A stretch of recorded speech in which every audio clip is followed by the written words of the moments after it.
Viva Voz, com Vera Magalhães.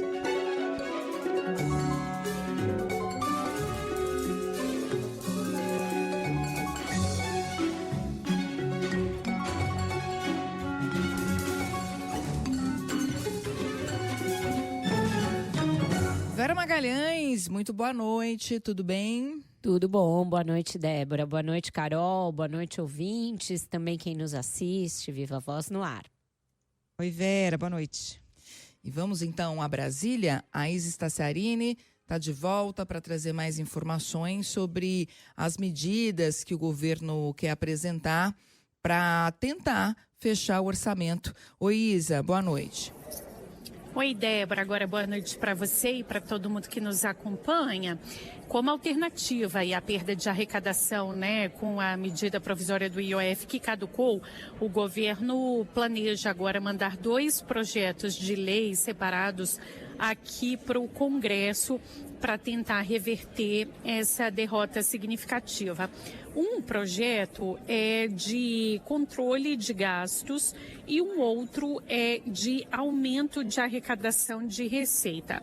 Esse segundo projeto do aumento de receita passa ali por uma compensação do PIS/COFINS, que segundo alguns interlocutores próximos à equipe econômica, dizem que deve gerar cerca de 10 bilhões de reais para os cofres públicos. Já a redução de despesas, que passa, por exemplo, pelo seguro-defeso, o crédito tributário, até mesmo o pé de meia, pode gerar para o governo cerca de 15 bilhões de reais. Portanto, considerando esses 2 cálculos, a estimativa é que os 2 projetos de compensação da perda de arrecadação do rombo é que essas medidas gerem de 20 a 20 bilhões de reais de folga ainda este ano para o Palácio do Planalto. Em relação às bets e às fintechs, algo que o presidente Lula tem insistido em taxar Big Techs e aumentar também a contribuição para as fintechs, o governo pretende encaminhar um projeto separadamente. Isso é o que disse hoje o ministro da Fazenda, Fernando Haddad, à Globo News, ao programa Estúdio I, lembrando que ele reforçou que o presidente Lula faz questão que o Congresso Nacional se debruce sobre esses 2 temas e que os deputados e senadores precisam dar uma palavra definitiva sobre as bets.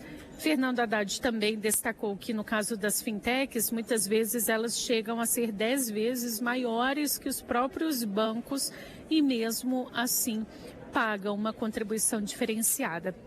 Ele disse nessa entrevista que a expectativa era encaminhar ainda hoje aqui para o Congresso Nacional esses 2 projetos iniciais, que não contemplam Big Techs Big Techs não, que não contemplam bets nem fintechs, que são aqueles projetos de controle de gastos e de aumento de receita. Mas já tem gente me dizendo que talvez fique para o fim desta semana, a partir de amanhã. Débora. Obrigada, Isis Tassiarini, pelas informações. Agora, Vera, considerando o cenário político atual, quais são as chances desses projetos avançarem? Porque a gente está falando de um Congresso que derrubou um decreto, aquele que aumentava o IOF, fazia 33 anos que isso não acontecia no Brasil, deixou caducar uma MP alternativa a esse assunto. Vai ter que gastar saliva, sola de sapato. Pois eu acho uma medida inteligente você separar o que fala em controle de gastos, corte de gastos, e o que representa tentativa de aumento de arrecadação por via de novas taxações. Porque uma das razões pelas quais a medida provisória 1303 caducou foi o fato de que ficou a aparência de que ela era só uma medida arrecadatória. Vocês lembram que a gente entrevistou aqui o deputado Carlos Zaratini no Viva Voz? E ele já, na hora em que a medida estava prestes a ser jogada na lata do lixo, estava ali se esgoelando para dizer, olha, o que ninguém fala é que a medida provisória também traz corte de gastos, porque ela, por exemplo, inclui o pé de meia no orçamento do Ministério da Educação, e com isso ele passa a integrar o piso ali da educação e tem uma economia de cerca de 18 bilhões que advém disso. Só que não é que as pessoas não soubessem porque elas são mal intencionadas ou porque qualquer coisa, porque o governo não informou direito. O governo enfiou tudo na MP e para todo mundo era uma MP única e exclusivamente arrecadatória. Então comunicou mal, planejou mal a votação daquela MP, deixou para negociar só na última hora e aí ela caducou. Então agora, separando as duas coisas, fica mais fácil do governo, pelo menos, se defender da acusação de que tenta cumprir a meta fiscal única e exclusivamente tentando aumentar a carga tributária para alguns setores. Então, está mostrando que também tem um esforço por parte dele, governo, de fazer uma certa economia. Não é a economia que se pede, não é a principal cobrança que existe, que essa cobrança é para as medidas que são indexadas pelo salário mínimo, as medidas que estão ali, que são obrigatórias, que estão no orçamento e que estão dentro da Constituição e que, portanto, aumentam a cada vez. E ainda não se chegou nisso, mas ainda assim tem um caráter didático, educativo, que pode ajudar, inclusive, na tramitação do Congresso. O fato de você separar as duas coisas demonstra boa vontade por parte do Executivo também em enxugar despesas. Agora, Vera, o Haddad está no morde-a-sopra com o Congresso, né? Porque ele falou, por um lado, que o Congresso teve sensibilidade de aprovar uma série de projetos que retiraram privilégios do andar de cima, né? Nas palavras do ministro. Mas, de outro lado, ele diz que vê o Congresso atuando, pensando já na eleição de 2026 e não em justiça econômica. E assim como o governo também pensa em 2026, inclusive muitas medidas nas últimas semanas voltadas, né, para montar um palanque, para montar um discurso, para montar uma plataforma reeleitoral para o presidente. Quando você vai se aproximando da eleição, é inevitável que todos os cálculos se deem pensando na eleição. Por isso que não é bom deixar medidas desse tipo para a última hora e para tão perto da eleição, porque aí você corre o risco de qualquer medida que você vai fazer ser creditada na conta do populismo fiscal, e aí com isso combatida pela oposição, ou pelo outro lado você corre o risco da oposição também não querer aprovar nada seu, justamente por medo de te dar um benefício eleitoral. Então é complexo. A pergunta da Débora, a primeira pergunta da Débora é difícil de responder. Não dá para saber como o Congresso vai reagir a essa nova tentativa do governo, principalmente porque está insistindo em teclas que já foram muito tocadas, que já foram batidas. Essa coisa das fintechs, essa coisa das bets, que por mais que exista justiça e exista fundamento no que o governo quer fazer, existem também lobbies contrários e existe esse sentimento geral de que já se deu muita possibilidade de o governo arrecadar indefinidamente. Então, é uma tarefa inglória essa do ministro. Ele tem razão em cobrar o Congresso, mas também ele tem de entender que é um governo que não construiu uma maioria clara e uma maioria segura ao longo desses 3 anos e meio. Até esboçou fazer isso no primeiro ano, parecia que tinha conseguido. Votou a PEC da transição de uma maneira muito fácil, votou a reforma tributária de uma maneira tranquila, mas sem se dar conta de que ali tinha interesses próprios dos deputados e senadores, né? Na PEC da transição, interessava dar aquele cheque em branco para o governo, porque o Arthur Lira já estava planejando a reeleição dele para a presidência da Câmara, que aconteceria 1 mês ou 2 depois. Na reforma tributária também tinha o interesse dele de se mostrar como alguém ali que ia deixar um legado que em 30 anos o Congresso não tinha conseguido analisar. Quando isso acabou também um pouco o combustível do governo. E até o final do mandato, Lula vai viver um pouco na reserva. Eu acho que ele vai conseguir aprovar o projeto do IR, e isso vai ser uma grande coisa que vai ajudá-lo. Mas muito mais que isso, eu não vejo esse Congresso dando ao governo, não. Bom, ontem a gente noticiou aqui durante o ponto final a confirmação de Guilherme Boulos para ocupar a Secretaria-Geral da Presidência, né, novo ministro aí do governo Lula. Hoje o Boulos deu entrevista ao Jornal da CBN falando das prioridades dele no cargo. Matheus Leite tem as informações para a gente. Oi, Matheus, boa noite. Oi, Carol, boa noite a você e também aos ouvintes. Pois é, o novo ministro da Secretaria-Geral da Presidência da República, Guilherme Boulos, afirmou hoje ao jornal da CBN que as portas do Palácio do Planalto estarão abertas aos movimentos sociais enquanto ele estiver no cargo. O objetivo é usar a pressão das ruas para aprovar projetos populares, como o fim da escala 6x1. Eu acredito muito, não só pela minha escola de vida e de luta, que foi o movimento social, e que eu tenho muito orgulho disso. O movimento social é legítimo e necessário para oxigenar qualquer democracia. Então, o movimento social, como instrumento legítimo e democrático de pressão pelas pautas populares, vai ter portas abertas no Palácio do Planalto comigo como ministro. Guilherme Boulos também disse que vai buscar diálogo com trabalhadores de aplicativos de transporte e de entrega. A ideia, segundo ele, é manter a flexibilidade da jornada e garantir direitos. Precisa ter uma garantia de um rendimento mínimo, uma remuneração melhor para esses trabalhadores. Ao mesmo tempo, algum grau de seguro e previdência. Porque se um trabalhador desse sofre um acidente, hoje a família dele fica à mercê. E, por fim, o terceiro eixo, que eu acredito que é essencial e que pode aproximar de um consenso entre proposta do governo e o desejo dos trabalhadores, é a transparência do algoritmo. Qual é o critério que a empresa usa? Isso tem que ser transparente. O ministro ainda afirmou que não pretende se candidatar a algum cargo na eleição de 2026. Contudo, ele destacou que o assunto vai ser debatido com o presidente Lula no início do próximo ano. Se eu for ser candidato, eu teria que me desincompatibilizar em abril do ano que vem. Então, eu acho difícil que dê tempo para você fazer um trabalho com começo, meio e fim. A questão é essa. Agora, esse debate também vai depender do diálogo com o presidente Lula, será feito no ano que vem. Mas, a princípio, a minha proposta é poder ficar até o fim do mandato para poder realizar esse trabalho, essa missão que o presidente me convocou e que eu me propus. A entrevista completa com Guilherme Boulos está disponível no site da CBN. Carol. Obrigada, Matheus. Não sei se o Boulos vai ter tempo para resolver esses problemas que não são nada simples, né, Vera? Essa questão dos trabalhadores de aplicativo é um ponto sensível para o governo, né? Não conseguiu encaixar até agora um discurso para essa faixa do eleitorado, né?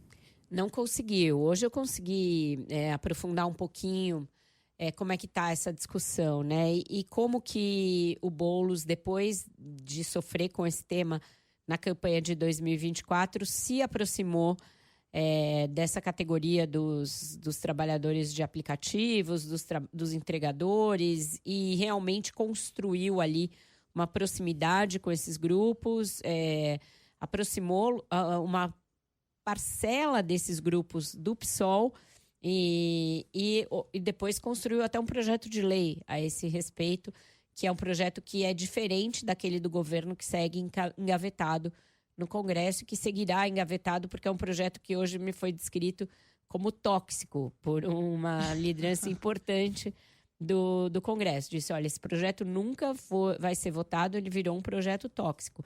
Então, o do Boulos, ele é um pouco mais limitado, ele não visa regulamentar o trabalho por aplicativos ou de entregas, mas ele ataca a questão da remuneração desses trabalhadores, e por isso ele é mais bem aceito.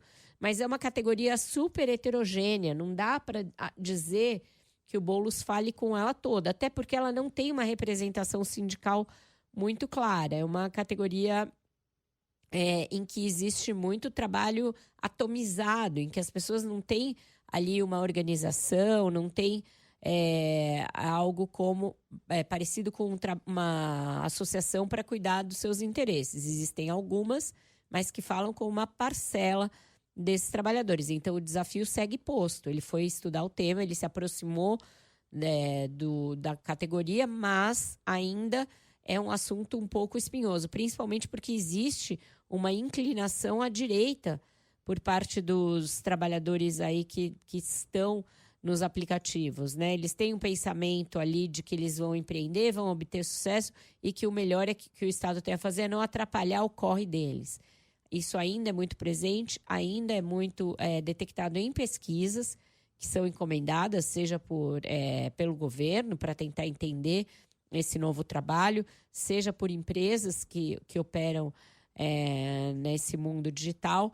Então, não é um trabalho fácil, não é simples, é algo que o governo sim precisa se aproximar, mas que eu também prevejo que pode haver ali alguma bateção de cabeça, um nível de bateção de cabeça. Porque você tem o Ministério do Trabalho, que originalmente cuidaria dessa agenda, que não conseguiu fazer com que ela prosperasse, avançasse, e tem agora a Secretaria-Geral da Presidência que vai cuidar disso. Então, em algum momento, os ministros Boulos e Marinho podem bater cabeça e podem ter aí a sua atribuição se chocando. Vera, e a escala 6x1? O Valor trouxe aqui uma informação que o Senado começou a discutir hoje a PEC que coloca fim na jornada de trabalho 6x1. Teve a primeira de uma série de audiências públicas que devem ser feitas na Comissão de Constituição e Justiça do Senado sobre esse tema. Então, quer dizer, isso se avança mais no ano que vem, no ano de eleição. É uma pauta mais do que justa, né? Me parece que é uma pauta que está madura para ser discutida. A deputada Érica Hilton foi quem primeiro trouxe o assunto lá na Câmara, percebendo que havia uma demanda social em torno dele. Um candidato a vereador do Rio foi quem lançou isso. Ela rapidamente entendeu, encampou, abraçou, mas a coisa não andou na Câmara.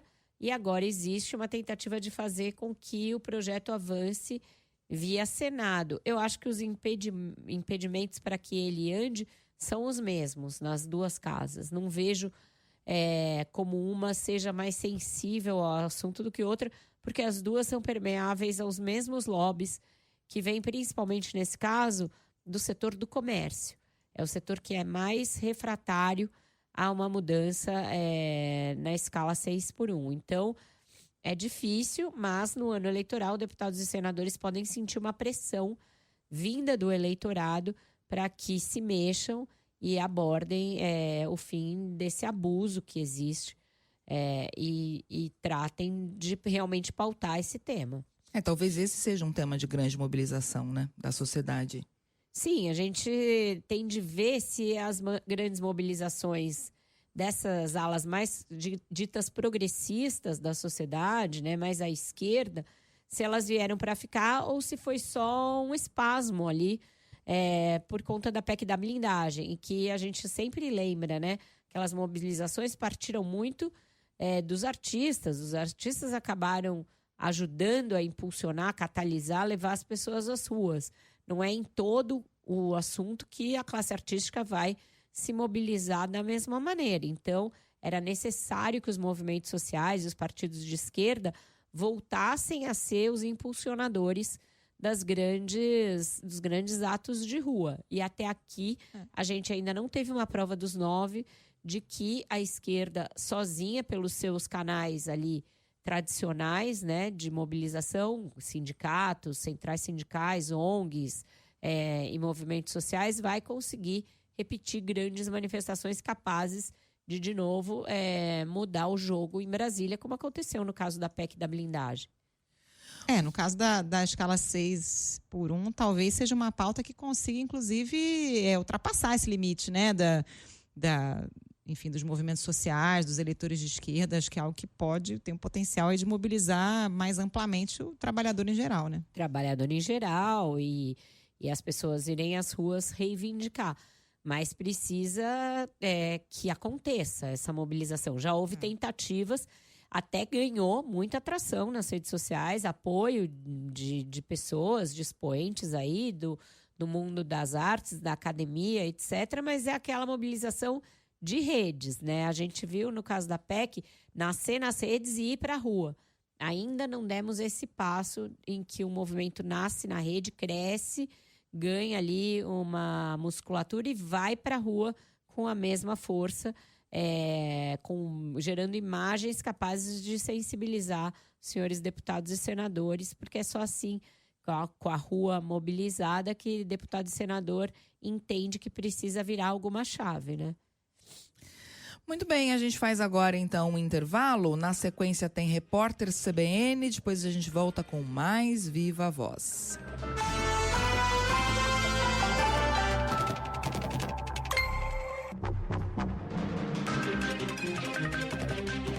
Viva Voz de volta e Larissa Lopes também de volta de Brasília com mais informações sobre o julgamento do núcleo 4 da trama golpista. Oi, Larissa.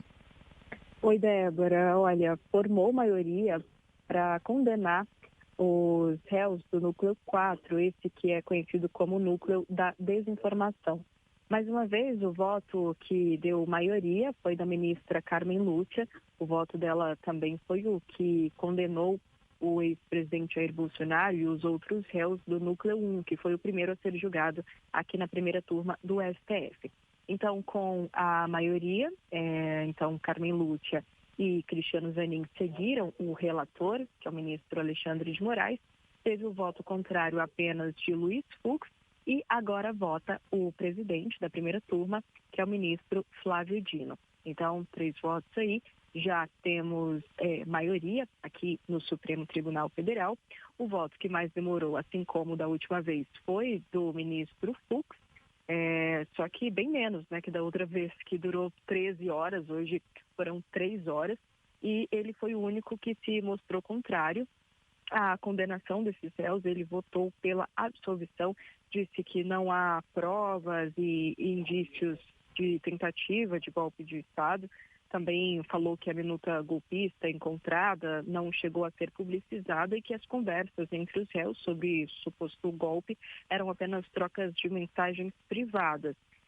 Também no início da sessão, Fux afirmou que cometeu injustiças em relação aos julgamentos dos réus do 8 de janeiro.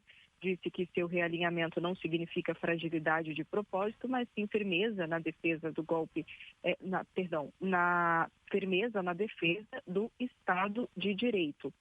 Ele também, depois de ter sido criticado pela absolvição de Bolsonaro, criticou indiretamente o ministro Gilmar Mendes, com quem teve uma discussão na semana passada, e disse, então, que ministros que nem leram o voto opinaram sobre ele.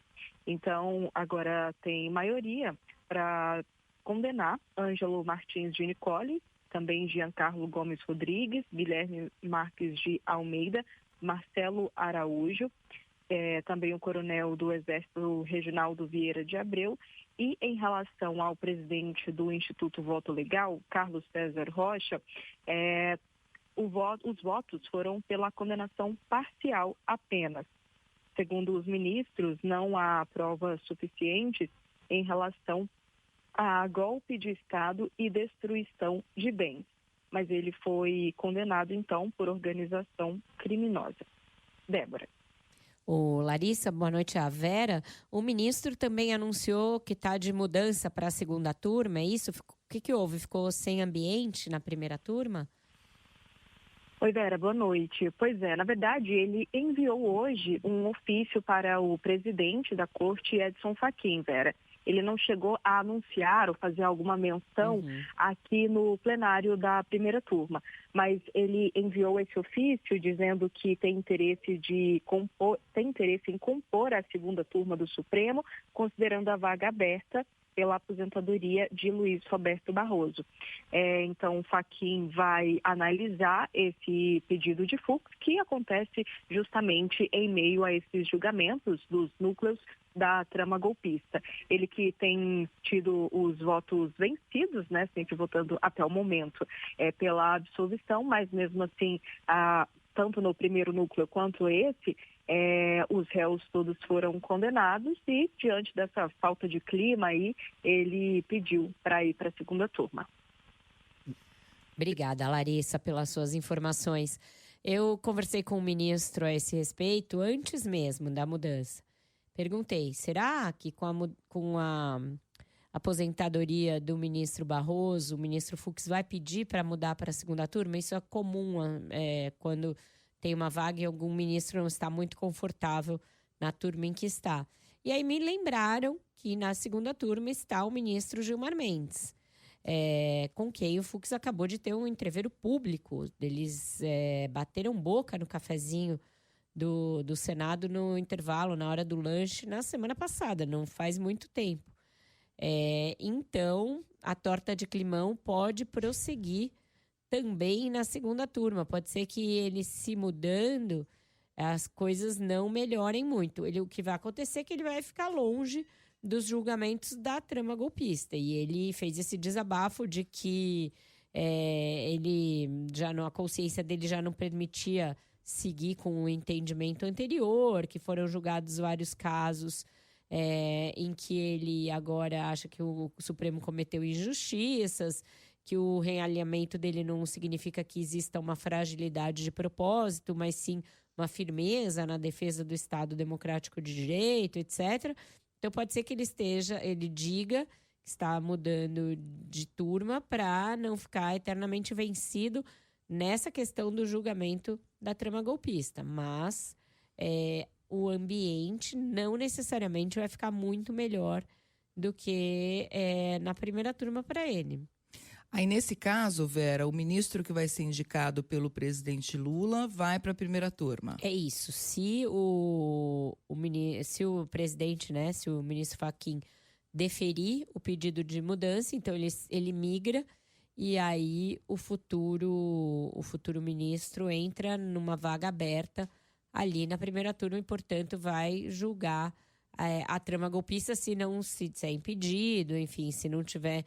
Vai ter questão de impedimento. Se for o ministro Jorge Messias, de novo, as defesas vão dizer que ele é impedido. Isso tudo houve como preliminares a todos os julgamentos até agora em relação ao ministro Flávio Dino, porque ele era ministro da Justiça no 8 de janeiro, em relação ao Cristiano Zanin, porque ele também foi advogado do Lula, etc., mas nunca prevaleceu nenhum impedimento arguído até aqui pelas defesas. Mas, se o Messias for parar na primeira turma, no meio desses julgamentos, provavelmente essas alegações vão acontecer novamente, Débora.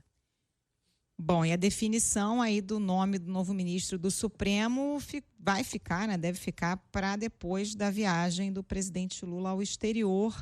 Ana Carolina Tomé conta para nós. Oi, Ana. Oi, Carol. Pois frustrando a expectativa de aliados, o presidente Lula embarcou para a Ásia sem indicar o nome do futuro ministro do Supremo Tribunal Federal. Na véspera, se encontrou com o presidente do Senado, Davi Alcolumbre, para sentir o clima na casa. Ouviu de Alcolumbre que o nome de Jorge Messias vai enfrentar resistência, mas o senador não vai trabalhar contra. O encontro foi a sós, sem outros integrantes do governo e sem a presença de líderes. Apesar do encontro, Lula ainda quer falar com o senador Rodrigo Pacheco. Aliados dizem que, em respeito ao ex-presidente do Senado, que acabou preterido, Lula não quis anunciar às pressas. No encontro, vai reforçar o pedido para que ele seja candidato ao governo de Minas Gerais em 2026. O líder do governo no Senado, Jacques Wagner, conversou com Lula antes do presidente embarcar para a Ásia e disse que ele está convicto da decisão tomada, apesar de não ter a garantia de que será Messias. O senador defendeu o nome e afirmou que o Senado deve respeitar a decisão do presidente. Foi defender o nome do Pacheco. Se o presidente disse para ele, mas eu já escolhi, eu não escolhi, eu não sei. Só vai estar valendo quando tiver. Eu acho que ele está com convicção firmada. Messias não é um nome que afronte ninguém, não é um nome que traga atenção. É uma pessoa conhecida, inclusive, lá no Supremo, que tem feito um trabalho que eu acho positivo. A oposição já tem dito que votará contra o nome de Jorge Messias ao STF pela forte ligação que tem com o presidente Lula. Mas o governo aposta as fichas no atual advogado-geral da União, que tem bom trânsito tanto no Supremo quanto no Congresso. Além disso, ele é evangélico e pode conquistar os votos dos mais conservadores. Volto com você. Obrigada, Ana. Ficou para depois da viagem, mas parece que já está tudo certo, né? Tudo amarrado, Vera. Parece que sim. O Lula até chegou a comunicar ao presidente do Senado. Alcolumbre chegou a argumentar em favor do seu preferido, que é o senador Rodrigo Pacheco. Mas acho que os dois mais cumprindo tabela ali nessa conversa do que imaginando que houvesse ainda alguma chance de convencimento por parte do presidente. A gente vai tratar desse assunto logo mais, porque a gente vai conversar de novo com o Thiago Bronzato.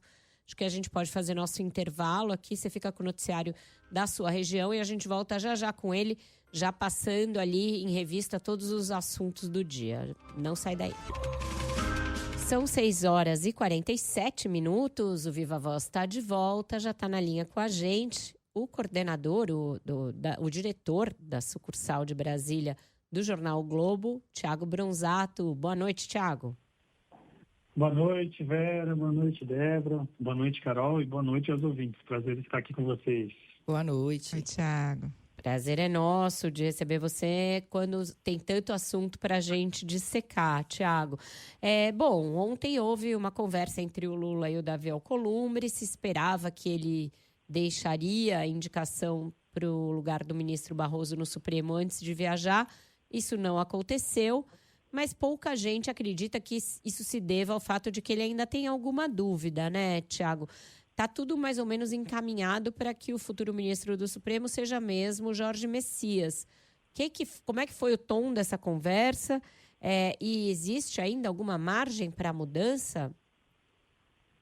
Exatamente, Vera. Assim, o Lula ele gosta de usar algumas metáforas do mundo do futebol para explicar a política, né? E no caso dessa indicação do substituto do ministro Luiz Roberto Barroso ao Supremo Tribunal Federal, o Lula é como aquele técnico que gosta de um jogador, insiste nele e está disposto a encarar a pressão da torcida, né? E nesse caso, a torcida, pelo ex-presidente do Senado, Rodrigo Pacheco, é muito grande, né? Ontem à noite, o presidente do Congresso, Davi Alcolumbre, esteve no Palácio da Alvorada e falou para o Lula que ele veste a camisa do Pacheco aí nessa disputa pelo STF, né? O Lula deixou claro e pontuou que ele é a favor do Messias, né? Que é o Jorge Messias, o advogado-geral da União, que é uma pessoa ali da confiança dele, né? E sondou o Alcolumbre se ele tinha alguma objeção em relação a isso. O Alcolumbre ali, espertamente, falou, não vou trabalhar contra esse nome, né? Mas eu preciso deixar claro que eu apoio o Pacheco, que é o meu aliado, né? Bom, diante disso, o presidente resolveu refazer os cálculos, né? E pediu ali para a tropa de choque dele do Congresso entrar em campo e ver como está esse terreno, se tem condições ali do nome do Messias ser aprovado ou não. Hoje, inclusive, o líder do governo no Senado, Jacques Wagner, disse que, de fato, o Alcolumbre defendeu a indicação do Pacheco ao STF, mas que o Lula tem a convicção formada de que deverá ser o Messias mesmo escolhido. Agora, o que resta é fazer os cálculos ali se o Messias, de fato, vai ser aprovado no Senado. Não parece haver super dificuldade, né? Você acha? Não, acho que não. Assim, até porque, Vera, acho que vale lembrar que o Brasil, há 132 anos, não vê o nome indicado pelo presidente ser recusado pelo Senado, né? Basta a gente lembrar ali das últimas indicações, que foram com margem bem estreita, como a do ministro Flávio Dino, né? Que teve, acho que, uma diferença ali de 16 votos, e também do André Mendonça, que teve uma diferença de 15 votos, mesmo eles tendo muita contrariedade ali do Senado, muita oposição, eles acabaram sendo aprovados. Pode ser que, assim, o presidente enfrente uma margem mais estreita, porque da indicação do Dino para cá, a oposição se organizou melhor ali no Senado. E desta vez, o Alcolumbre, ele é declaradamente time do Pacheco. Então, talvez tenha uma dificuldade maior, mas os cálculos prévios feitos pela tropa de choque do presidente, acho que dá para passar por uma margem mais estreita. Bronzato, esse pedido do Fux para mudar de turma, como é que isso pode se refletir na correlação de forças do STF? Ele indo para a segunda turma e o Messias sendo indicado, ele vai para a primeira. Como é que fica isso? Pois é, isso pode mudar totalmente a correlação de forças ali das turmas, né, do Supremo, porque hoje a gente vê a primeira turma muito dominada ali pelo ministro Flávio Dino, pelo Cristiano Zanin, que foram indicações do presidente Lula, e também pelo ministro Alexandre de Moraes, que se aproximou muito do Lula na sua atual gestão. Se o presidente Lula conseguir fazer uma indicação ali, seja do Messias ou de outro nome da confiança dele, e essa indicação for direcionada para a primeira turma, aí, de fato, veremos ali um predomínio da ala ligada ao presidente nas decisões da primeira turma, sobretudo naquelas ações da trama golpista, né? O que eu ouvi aqui é que o Fux está, mesmo trocando de turma, ele está disposto a concluir os votos dele nas ações da trama golpista. Então tem que ver como que fica essa configuração aí. De todo modo, já vai estabelecer uma maioria ali com as indicações do presidente, né? Bronzato, vamos falar sobre esse anúncio de ontem de autorização para a exploração de petróleo na margem equatorial, um anúncio que acontece às vésperas da COP30, super criticado pelos ambientalistas, e a ministra do Meio Ambiente, Marina Silva, ficou em silêncio, né? Claramente derrotada internamente no governo nessa disputa. É só assunto espinhoso para comentar aqui hoje, né? Não tem nenhum assunto Só climão. Só climão. Só torta de climão aqui. Pois é, a autorização ali dada pelo IBAMA para a Petrobras explorar o petróleo na foz do Amazonas está dando o que falar aí às vésperas da COP, né? Todo mundo comentou, né? O governo celebrou, os ministros falaram, né? O IBAMA também falou, mas só uma pessoa está em silêncio, que é a ministra do Meio Ambiente, Marina Silva, né? A presidente da Petrobras, ela deu uma entrevista para a nossa colunista Mira Leitão e ela disse que a licença concedida pelo IBAMA marca o início de uma nova frente de pesquisa, né? Mas que não será fácil, porque esse processo é como procurar ali agulha num palheiro, porque a bacia de Campos é um terreno complexo, né? E que só foi o 9º poço perfurado. E segundo ela, se tudo der certo, o processo deve ser concluído entre 7 e 10 anos. Então não é muito simples assim. Já o Observatório do Clima, ontem mesmo já se manifestou e falou que esse anúncio feito aí às vésperas da COP é uma forma de sabotar a conferência, né? O presidente do IBAMA, o Rodrigo Agostinho, ele torcia o nariz para o projeto inicialmente, né? Sofreu muita pressão ali do Congresso, sobretudo do presidente do Senado, Davi Alcolumbre, né? Que está interessado ali no avanço da exploração na região dele, né, que é o Amapá. E o presidente do IBAMA disse que as discussões levaram o projeto a ser aperfeiçoado, né, porque antes o socorro em caso de vazamento ficava a 800 quilômetros e agora está mais ou menos a 170 quilômetros, né. Bom, todo mundo falou, exceto a Marina Silva, né? E parece que ela está fazendo um voto de silêncio, porque há 3 semanas da COP, se ela fizer qualquer manifestação, pode gerar um ruído e gerar uma polêmica, né? Então, pelo que a gente ouviu aqui nos bastidores, ela tem sido aconselhada a ficar em silêncio, que é uma postura que contrasta um pouco com a posição que ela teve no segundo mandato de Lula, né? Quando lá em 2008 ela deixou a pasta do meio ambiente justamente por discordar da construção da usina hidrelétrica de Belo Monte. Esse foi o Thiago Bronzato, diretor da sucursal de Brasília do jornal O Globo e agora nosso colaborador frequente aqui do Viva Voz para ajudar a destrinchar os assuntos. Obrigada, Bronzato. Até a próxima e uma boa noite para você. Obrigado, Vera. Boa noite, Carol. Boa noite, Débora. Boa noite aos ouvintes. Boa noite, Bronzato. Tchau. Isis Tassiarini tem informações ao vivo de Brasília sobre aprovação de uma urgência de um PL. Oi, Isa. Pois é, Débora, a Câmara dos Deputados aprovou a urgência do projeto que proíbe a cobrança de bagagem de mão em voos comerciais.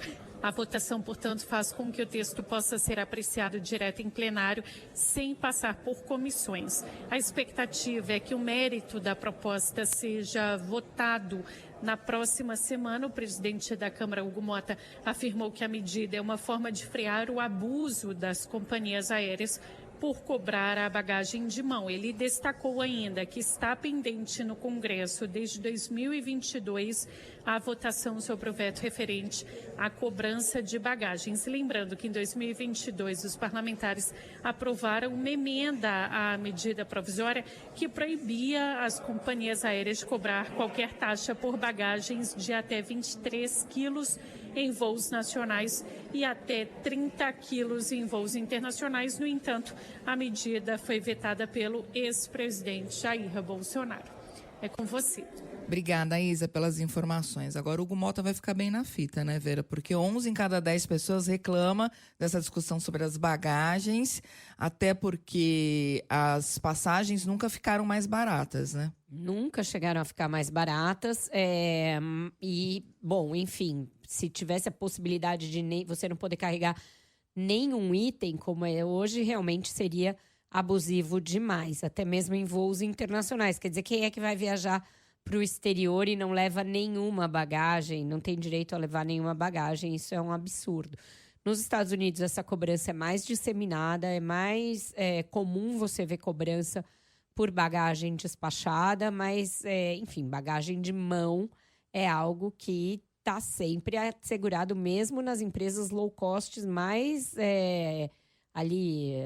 as menorzinhas, as mais realmente de baixo custo, você tem a possibilidade de levar sua bagagem de mão. Então, é uma causa que ele abraçou, já tinha um projeto lá apresentado na Câmara, que ele colocou para urgência, e vem a calhar no momento em que ele estava com a barra bem ali suja, com a imagem da Câmara muito desgastada por temas polêmicos. É o segundo tema bem popular que ele abraça nessa tentativa de melhorar a própria imagem e a imagem da casa. O primeiro foi a questão do ECA Digital, lá depois do Felca, do vídeo do Felca. Ele já na segunda-feira, posterior ao vídeo, que saiu num domingo, chegou com esse assunto já entabulado em Brasília, e isso deu um respiro para a imagem da Câmara naquela ocasião. Agora parece ser uma nova tentativa de colocar a casa numa agenda, numa pauta que conte com a simpatia e com a concordância da maioria da sociedade. Essa, com certeza, é uma capaz de unir todos os polos, né? De todos os lados. Bolsonaristas, lulistas, corintianos, flamenguistas, palmeirenses, todos vão ser a favor desse projeto. Você sabe que eu fui para a Argentina esse ano e comprei um voo numa companhia, um voo interno numa companhia argentina, e era só a bolsa de mão. E eu não me atentei a esse detalhe, né? Aí eu saí com uma mochila daqui, ok, embarquei. Aí lá internamente descobri que eu teria que pagar, paguei a taxa, mas, diferentemente do que acontece aqui, a passagem era realmente muito mais barata. Tá. Né, do que com a Mas bagagem. Não podia nem uma mochila, é isso? Era só a bagagem, só a bolsa de mão. Você não podia entrar nem. Tive que pagar a mochila que eu estava levando, que seria a bagagem, considerada a bagagem de mão, né? Caramba. Bagagem de mão.